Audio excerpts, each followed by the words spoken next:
Hello viewer, welcome to tech 420 channel. কেমন আছেন সবাই? আশা করছি বন্ধুরা সবাই ভালো আছেন।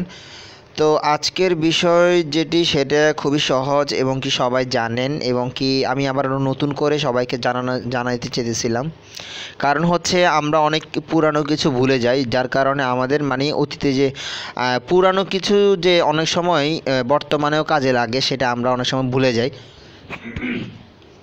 তো আমরা পুরান একটা বিষয় নিয়ে আজকে ডিসকাস করব আপনাদের সাথে, যেটি হচ্ছে আমাদের ইউটিউব নিয়ে। যেমন আমরা ইউটিউবে সবাই কাজ করি কম বেশ, কারণ হচ্ছে যারা নতুন তাদের জন্য ইউটিউব থেকে ইনকাম করাটা খুবই একটা অনেক কঠিন একটা কাজ হয়ে পড়ে। যারা নতুন ইউটিউবে আসে তারা কি করে, কয়েকদিন ভিডিও ছাড়ে অনেক কষ্ট করে, মোটামুটি ভালোই কষ্ট করে। যখন কষ্ট করে দেখতে পাই যে না, কোনো সাবস্ক্রাইব নেই, কোনো ভিডিও নেই, কোনো ভিউ নেই ভিডিওতে, এই সামথিং অনেক প্রবলেম দেখায়। তা আবার এর উপর দিয়ে ইউটিউবের তরফ থেকে আরও একটি শর্ত হচ্ছে কি, 10,000-এর ভিউ যদি না হয়, 10,000-এর উপরে ভিউ হলে আপনাকে মনিটাইজেশন করার অনুমতি দিবে।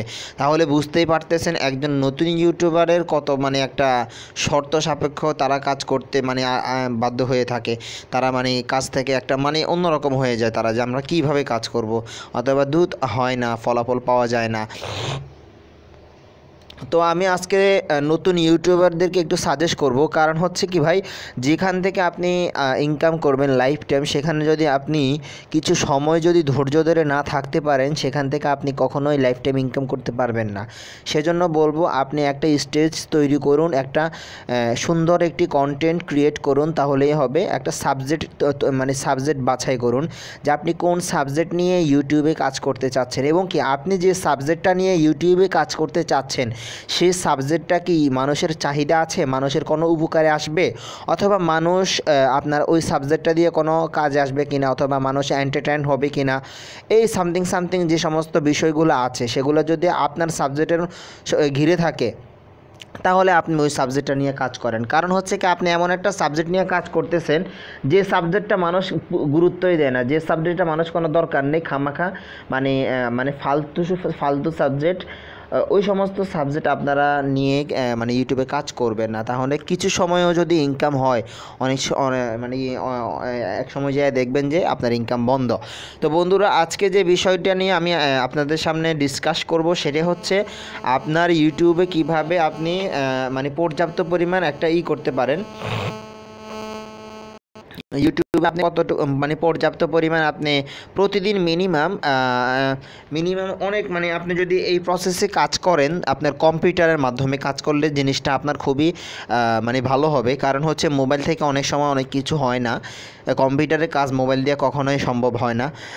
তো সেই জন্য আমি সাজেস্ট করব, যারা আমি আজকে যে স্টেপগুলো আপনাদের সামনে তুলে ধরবো সেই স্টেপ অনুযায়ী যদি আপনারা কম্পিউটারে কাজ করেন আপনার ইউটিউবে, তাহলে আমি আশা করছি কিছুটা ফলাফল আপনারা পাবেন। তো প্রথমত যে বিষয়টা সেটা হচ্ছে স্টেপ 1, ফাইন্ড ভিডিও কিওয়ার্ডস। আপনার যে ভিডিওটা আপনি তৈরি করেছেন সেই ভিডিওর একটা কিওয়ার্ড বাছাই করুন। ঠিক আছে, আপনি কিওয়ার্ড তৈরি করুন। যেমন আপনি একটা ধরেন, আপনি ভিডিও তৈরি করেছেন হচ্ছে how to make a web page, অথবা how to make a website. তো এই how to make a website এই লেখাটা আপনারা কি করবেন, যে কোনো না যে আপনারা প্রথমে ইউটিউবে যাবেন। আমি আপনাদেরকে সরাসরি দেখাই কই যেতে পারেন। আপনারা ইউটিউবে যাবেন, ইউটিউবে যাওয়ার পরে আপনারা এখানে লেখেন how to make a website. ঠিক আছে, আমি লিখছি how to make a website. তো ঠিক আছে, এই দেখেন চলে আসছে। তো এখানে দেখেন how to make a website লেখার পর থেকে অনেক আসছে। তো মোটামুটি দেখতেই পারতেছেন যে এখানে অনেকগুলো আসছে, যে না, how to make a website যদি আমি এই নামটা দেই তাহলে মোটামুটি সমস্যা হবে না, অথবা আমার এই নামের এই চাহিদা আছে। আর যদি বলেন যে না, এই নামে হচ্ছে না, তাহলে আপনারা নেম চেঞ্জ করে দিবেন। নেম যেভাবে মিলে সেভাবে, কিন্তু আপনার টাইটেল যেন আপনার ভিডিওর সাথে মিল থাকে, তাহলেই কিন্তু ভালো। কারণ হচ্ছে আপনি ভিডিও দিয়েছেন একটা আর টাইটেল দিয়েছেন আরেকটা, তাহলে কিন্তু অনেক সমস্যা হবে, ইউটিউব থেকে অনেক প্রবলেম হতে পারে। তা এটা হচ্ছে কমন বিষয়, যে এটা আপনি এটা কিন্তু একটা কমন বিষয় যে আমি ভিডিওতে বলেছি আরেকটা আর আমি টাইটেল দিয়েছি আরেকটা, মানুষকে ধোকা দিচ্ছি। তো ইউটিউবে কিন্তু এটা একটা ক্যাচ করে। যদি আপনার কখনো বুঝতে পারে তাহলে আপনার ভিডিও ডিলিট করে দিবে, ভিডিও সাসপেন্ড করে দিবে। যাই হোক, এগুলো থেকে সতর্ক থাকবেন। যারা নতুন ইউটিউবার তাদের জন্য খুবই ইম্পর্টেন্ট এই সমস্ত মানে পয়েন্টগুলো। কিওয়ার্ড মানি আমি মোটামুটি যতটুকু বুঝতে পেরেছি আপনারা বুঝতে পারছেন। কিওয়ার্ড মানি একটা মানে আপনার টাইটেল, ঠিক আছে, পাইন্ড ভিডিও কিওয়ার্ড। তো আপনি যে ভিডিও টাইটেল আচ্ছা ভিডিও কিওয়ার্ড বলতে কি আপনার ভিডিওটা যারা সার্চ করবে এই গুগলে তারা মানে কিভাবে সার্চ করে এবং কীভাবে সার্চ করলে আপনার ভিডিওটা পেতে পারে, আপনার ভিডিওর লজিক কী, সেই লজিকটা ধরে আপনি ইউটিউবে সার্চ করবেন। ধরেন আপনার লজিক হচ্ছে কিভাবে ওয়েবসাইট তৈরি করা, তো আপনি এইভাবে লিখবেন how to make a website, এটা গুগলে লিখে সার্চ করবেন। যে সমস্ত কিওয়ার্ডগুলো পাবেন সেগুলো আপনি কপি করে রাখবেন, যেগুলো আপনি ট্যাগ হিসেবে ব্যবহার করতে পারেন। ওখান থেকে যে কোনো একটা কিওয়ার্ড নিয়ে আপনি টাইটেলেও দিতে পারেন, ঠিক আছে। তারপরে হচ্ছে আপনার এখানে আরও কিছু আছে। তো এটা হচ্ছে আপনি এই যে লেখা আছে in general Google trade and use video result for this type of keywords. তো আপনি চাইলে গুগলে এটা আপনি কিওয়ার্ড টাইপ করে মানে বাছাই করে নিতে পারেন কিওয়ার্ড গুগল থেকে। হ্যাঁ, how to find video keyword, তো কীভাবে আপনি ভিডিও কিওয়ার্ড পেতে পারেন, ঠিক আছে। তো আপনি কী করবেন, এই যে লিখবেন না how to make on omelette, ঠিক আছে, এটা লিখছে বেটা। লেখার পরে যে যেগুলো আসছে যেগুলো ইউটিউবে যখন আপনি কম্পিউটার দিয়ে সার্চ করবেন যে কোনো একটা ব্রাউজার দিয়ে, তো দেখবেন যে ব্রাউজারে এটা লেখার পরে গুগলে যাওয়ার পরে লেখার পরে দেখবেন যে নিচে অনেকগুলো কিওয়ার্ড ভাসবে। কিওয়ার্ড মানে এক্সট্রা কিওয়ার্ড দেখবেন যে নিচে উঠে রয়েছে। যেমন বলবে যে বাংলা নিউজ অথবা যে how to make website, how to make A within 2 minute website, এই ধরনের কিছু কিওয়ার্ড দেখতে পারবেন। তো ওখান থেকে আপনি কিওয়ার্ডগুলো বাছাই করে যে কোনো একটা নোটবুকে রাখবেন, যাতে করে আপনি পরবর্তীতে আপনার ভিডিওতে ব্যবহার করতে পারেন, ঠিক আছে। তারপরে হচ্ছে আপনার ট্যাগ, হ্যাঁ, ট্যাগ জিনিসটাও কিন্তু কিওয়ার্ডের মধ্যেই পড়ে, ঠিক আছে। তারপরে হচ্ছে আরেকটা বিষয় হচ্ছে মেক ইউর অসাম ভিডিও। আপনি আপনার ভিডিওকে এত সুন্দর করে আপনি ভিডিওটা মেকিং করবেন যাতে করে আপনার ভিডিও দেখে যে দেখবে সে যেন পাগল মানে অবাক হয়ে যায়। অথবা আপনার যদি ভিডিও লজিকও ঠিক না হয়, আপনার ভিডিওর কোয়ালিটি যেন ঠিক হয়। আপনার ভিডিওর কোয়ালিটি যদি ঠিক নাও হয়, আপনার লজিক যদি ফাটাফাটি হয়, তাহলে কিন্তু যে কেউ আপনার ভিডিও দেখবে। আপনার ভিডিওটা যদি ছোট্ট করেও দেখে তারা, কিন্তু লজিক যদি তারা বুঝতে পারে, তাহলে কিন্তু আপনার ভিডিও দেখবেই। কারণ হচ্ছে মানুষ একটা না একটা দিক দিয়ে দেখে। তো আপনার ভিডিও সব দিক থেকে যদি ভালো হয়, তাহলে কিন্তু আপনি ধরেন একজন ব্যক্তি আসার পরে আপনার ভিডিওটা দেখলো, দেখে ভালো লাগলো, মানে এইচডি কোয়ালিটি, এরপরে উপরে হচ্ছে মানে স্মার্টলি আপনি ভিডিওটা মেকিং করেছেন। তারপরে হচ্ছে আপনার যে ভয়েসটা খুবই স্মার্টলি। তারপরে হচ্ছে আপনার যে ভিডিওর যে সাবজেক্টটা খুবই ইম্পর্টেন্ট সাবজেক্ট। তো সমস্ত কিছু মিলে যখন দেখবে যে না আপনার ভিডিওর মধ্যে কিছু লুকিয়ে রয়েছে এবং কি শিখার কিছু আছে অথবা মজার কিছু আছে, তখন সে কি করবে, ভিডিওটা দেখা শেষ পর্যন্ত থাকবে। শেষ না হওয়া পর্যন্ত ভিডিওটা থেকে মানে বের হবে না, শেষ করে তারপরে দেখবেন বের হয়ে সাবস্ক্রাইব করবে। তো বন্ধুরা, এই ক্ষেত্রে আপনাদের জন্য এটা হচ্ছে প্লাস পয়েন্ট। তার মানে আপনাদেরকে কি করতে হবে, আপনাকে ভিডিও সুন্দর করে তৈরি করতে হবে। স্টেপ 2 হচ্ছে এটা, ঠিক আছে।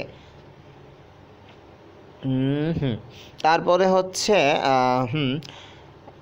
যে আমি যে সমস্ত কথাগুলো বলেছি সেই সমস্ত কথাগুলো এখানে লিখে দিয়েছে সে। তা আমি এই ওয়েবসাইটের লিঙ্কটা দিয়ে দিব। এই ওয়েবসাইটের লিঙ্কটা যখন আপনি দিয়ে দিবেন, আমি দিয়ে দিলে আপনারা এখান থেকে দেখে নেবেন। এখানে অনেক কিছু সুন্দর করে এক্সপ্লেন করা আছে, আপনারাও চাইলে সুন্দর করে পড়তে পারবেন। এটা হচ্ছে একটা ব্লগ, যে ব্লগের মাধ্যমে এই ব্যক্তির একটা মানে ইউটিউবে যে একটা আসছে, সে মানে ইউটিউবে সফল কীভাবে হয়েছে, ইউটিউব থেকে কিভাবে আপনি মানে প্রচুর পরিমাণে ভিউজ সাবস্ক্রাইবার নিতে পারবেন, একটা ফর্মুলা সে এখানে তুলে ধরেছে। যে ফর্মুলাগুলো মানে সাধারণত সবাই জানে কিন্তু সবাই কাজ করে না এই ফর্মুলা অনুযায়ী। সমস্যা হচ্ছে এখানে। তো এখানে আবার আরেকটা জিনিস হচ্ছে থাম্বনেল হচ্ছে সবচেয়ে মেন ইম্পর্টেন্ট জিনিস। আমি বলি কি, আপনার থাম্বনেল দেখেই তো আমরা পাগল হই, ঠিক না, যে এই ভিডিওটা কি আছে না আছে। আমাদের সর্বপ্রথম তো থাম্বনেলটাই চোখে আসে, তারপরে হচ্ছে আপনার টাইটেল। তো আপনার যদি থাম্বনেলে লেখা থাকে যে আপনি কিভাবে একটি ওয়েবসাইট তৈরি করবেন, তো এটা যদি লেখা থাকে আর টাইটেলে লেখা আছে কিভাবে আপনি মানে অথবা টাইটেলে লেখা আছে অন্য কিছু আর ভিডিওতে দেওয়া আছে অন্য কিছু, কোনোটার সাথে কোনোটা মিললো না, তাহলে কিন্তু অনেক বড় একটা সমস্যা হয়ে যাবে। তো আমরা চেষ্টা করব সব কিছু মিলিয়ে রাখতে, সব কিছু সুন্দর করে গুছিয়ে রাখতে এবং কি সবটার সাথে সাথে সবটা মিলে রাখে। তাহলে কিন্তু আপনার ভিডিওতে কোনো ধরনের সমস্যা, ভিউ না হলেও মানে আপনার কোনো সমস্যা হবে না চ্যানেল নিয়ে, ঠিক আছে। তাহলে আরেকটা জিনিস, থাম্বনেল সবসময় চেষ্টা করবেন যে মানে একটা অন্যরকম একটা থাম্বনেল তৈরি করতে, মানে যে থাম্বনেলটা মানুষের চোখে মানে মানে চোখে পড়লে সে আর নাড়াতে পারবে না এমন থাম্বনেল তৈরি করবেন। ঠিক আছে, থাম্বনেল তৈরি করতে অনেক ওয়েবসাইট আছে, ওয়েবসাইট থেকেও করতে পারেন। তারপরে নিজের অভিজ্ঞতা থেকে নিজে যেভাবে ভালো মনে করেন সেভাবেও করতে পারেন। আরেকটা হচ্ছে কি, আপনি যদি ভিডিও মনে করেন যে না আমার একটা ভিডিও তৈরি করা দরকার, হ্যাঁ ভাই ভিডিও তৈরি করবেন, সমস্যা নেই। কিন্তু ভিডিওটা যদি আপনি 5 মিনিট লং করেন, মানে আপনার 5 মিনিটের উপরে আপনি ভিডিওটা তৈরি করলে ভালো। কারণ হচ্ছে কি, আপনি 5 মিনিটের উপরে যদি ভিডিওটা বড় করেন তাহলে আপনার অ্যাডভারেজটা ভালো শো করবে। আপনি যদি 2 মিনিট 1 মিনিট করেন তাহলে আপনার অ্যাডভারেজটা শো করে না অনেক সময়। ঠিক আছে, তো এটা হচ্ছে খুবই একটা ইম্পর্টেন্ট বিষয় আমি যতটুকু মনে করেছি। হ্যাঁ, তারপরে হ্যাঁ হ্যাঁ আর আরেকটা জিনিস কি, আপনার ধরেন ভিডিও যদি মানে 5 মিনিটের উপরে হয়, 1.5 ঘন্টা 2 ঘন্টা 3 ঘন্টা 1 ঘন্টা, তাহলে কিন্তু অনেক সময় আবার মানে অনেক সময় যে ধরেন আপনার ইয়েতে যদি তারা করে, ধরেন আপনার ভিডিওর আপনার যে টপিকের উপরে যদি কেউ সার্চ করে ইউটিউবে, তাহলে কিন্তু আপনার দেখবেন যে সবার উপরে যদি আপনার থাকে, আপনার ভিউ থাকে, সরি আপনার মানে ভিডিওর টাইম বেশি থাকে, তাহলে আপনারটাই সবার আগে আসবে। ঠিক আছে, এটা অনেক সময় হয়ে যায় অটোমেটিকলি, এটা মানে গুগল মানে ইউটিউব থেকে হয়ে যায়। তারপরে হচ্ছে ওই যে এসইও জিনিসটা, সার্চ ইঞ্জিন অপটিমাইজেশন, যেটা আমি বলেছিলাম শুরুতেও সেটা। ঠিক আছে, তারপরে আপনারা সার্চ করে নেবেন কীভাবে কী টাইটেল দিতে হবে, ট্যাগ দিতে হবে, এগুলো সুন্দর করে মানে তারপরে সুন্দর করে অনেক সুন্দর একটা ডিসক্রিপশন তৈরি করে আপনার ভিডিওর নিচে দিয়ে দিবেন, যাতে করে করতে পারে। ট্যাগ হচ্ছে সবচেয়ে ইম্পর্টেন্ট জিনিস। তারপরে দেখেন এখানে যেভাবে ট্যাগসগুলো দেওয়া আছে, advance SEO, advance link building, SEO training, তারপরে ব্যাকলিঙ্কও, এই যে সামথিং যেগুলো দেওয়া আছে। মোট কথা ভিডিও রিলেটিভ ট্যাগ দিতে হবে, তাহলেই আপনার জন্য বেটার হবে, আপনার ভিডিওর জন্য ভালো হবে। ঠিক আছে, এখানে অনেক কিছু দেওয়া আছে। এই ওয়েবসাইট থেকে আপনি চাইলে অনেক কিছু করতে পারবেন। এখানে আপনি A to Z দেওয়া আছে কীভাবে আপনি আপনার মানে চ্যানেলকে খুবই সহজে অল্প দিনে খুবই র্যাঙ্কে উঠাইতে পারবেন। তো আমি এই ওয়েবসাইটের লিঙ্কটা আপনাদেরকে দিয়ে দিব। আপনারা এই ওয়েবসাইটে মানে যাওয়ার পরে আপনারা এখান থেকে পড়ে নিতে পারবেন ডিটেলস। যারা ইংলিশে খুবই মানে ভালো পারেন তাহলে তাদের জন্য তো কোনো সমস্যাই নেই। আর যারা ইংরেজিতে কম পারেন তাদের জন্য আমার যে স্পেসটা ছিল সেই স্পেসটাই যথেষ্ট। তারপরে বন্ধুরা, আসলে আমরা সবাই এই বিষয়গুলো কম বেশ সবাই জানি, কিন্তু এই বিষয় ধরে আমরা কাজ করি না। ধরেন আমরা কিন্তু জানি যে থাম্বনেলটার সাথে যদি ভিডিওটা না মিলে তাহলে অনেক সময় মানুষ ধোঁকা খায়, ধোঁকা খায় অনেক সময় ভিডিওতে বলে মানে অনেক বাজে গালি দেয়, মানে অনেক কিছুই বলে। ঠিক আছে, তো ঠিক আছে, এরকম সবাই করবেন। এই ভিডিওতে যেভাবে আমি মানে দেখাচ্ছি এবং যেভাবে বলেছি সেভাবে কাজ করার চেষ্টা করবেন ইনশাআল্লাহ। আশা করি আপনাদের চ্যানেলটা খুবই সহজে এবং খুবই তাড়াতাড়িতে আপনাদের চ্যানেল খুবই সাবস্ক্রাইব হবে এবং ভিউ হবে, আমি আশা করছি। কারণ আমি একটা সমস্যার মধ্যে আছি। হ্যাঁ, আপনারা অথবা ভিডিওর নিচে প্রশ্ন করতে পারেন যে ভাই আপনার চ্যানেলের ভিউ কোথায়, আপনার চ্যানেলের কোথায়। তাহলে আসলে কি ভাই, আমি একটা মানে কি বলবো, আমি খুবই একটা দরিদ্র পরিবারের ছেলে, যার কারণে আমি কম্পিউটার কেনার মতো এখনও হয় নাই, আমার সামর্থ্য হয় নাই। আমি মাঝে আমার ফ্রেন্ড, অনেক সময় আমার আগে অনেকগুলো ভিডিও ছিল যেগুলো মানে মোটামুটি কয়েকটা কম্পিউটারের, তো সেগুলো হচ্ছে আমার এক ফ্রেন্ডের মাধ্যমে করি সবসময়। তো সবসময় তো আর করা যায় না, তো এটা হচ্ছে আমার সমস্যা। যাই হোক, আমি আমার মতো তো আর সবাই না, আমার মোবাইলের মাধ্যমে সব কিছুই করি, যার কারণে আছে আমি মানে ভালো মতো এসইও করতে পারি না, অনেক কিছু করতে পারি না, যার কারণে আর কি আমার ভিডিওগুলো মানে তেমন র্যাঙ্ক হয় না। তো সমস্যা নেই বন্ধুরা। তারপর আমি মনে করছি যে আমার ভিডিও না র্যাঙ্ক হলে সমস্যা নেই, আপনাদের ভিডিও অবশ্যই র্যাঙ্ক হবে। আমার যে ফর্মুলাগুলো আপনাদের সামনে আজকে তুলে ধরেছি সেই ফর্মুলা অনুযায়ী যদি আপনারা কাজ করে যান, অবশ্যই দেখবেন আপনাদের ভিডিওতে এমন মানে ভিউ আসবে, সাবস্ক্রাইব আসবে, যে আপনার চ্যানেলে সাবস্ক্রাইব আসবে, কল্পনাই করতে পারবেন না এই ফর্মুলা অনুযায়ী যদি আপনারা আগাইতে পারেন। তো বন্ধুরা, আশা করব সবাই পুরো বিষয়টা বুঝতে পেরেছেন, এবং কি সবাই যদি কেউ বুঝতে না পারেন অবশ্যই আমাকে কমেন্টসে জানাবেন, অবশ্যই আমি আপনাদের কমেন্টসে রিপ্লাই দেওয়ার চেষ্টা করব। আর যারা এখনও পর্যন্ত আমার চ্যানেলটি সাবস্ক্রাইব করেননি তাদেরকে বলবো প্লিজ আমার চ্যানেলটি সাবস্ক্রাইব করবেন। তো বন্ধুরা, সবাইকে ধন্যবাদ, আশা করছি সবাই জিনিসটা বুঝতে পেরেছেন। তো বন্ধুরা, ভালো থাকেন, সুস্থ থাকেন, আসসালামু আলাইকুম।